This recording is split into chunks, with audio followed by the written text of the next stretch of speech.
নমস্কার। আজ হলো শনিবার।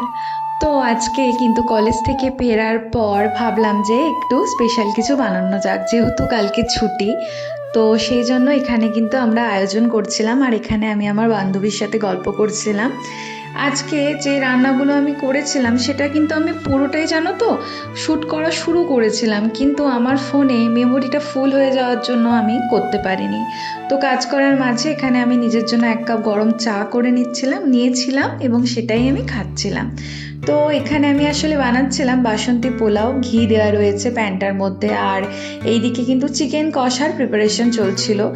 দুঃখজনকভাবে আমি কিছুই পুরোটাই শ্যুট করতে পারিনি। ফাইনালি খাবার সার্ভ করার সময় আমি দেখাচ্ছি যে কী রান্না করেছিলাম। তো এটা হলো ঝাল ঝাল কষা কষা চিকেন, যেটা দেখে এখনই আমার খেতে ইচ্ছে করছে। আর তার সাথে ছিল একটু পেঁয়াজ।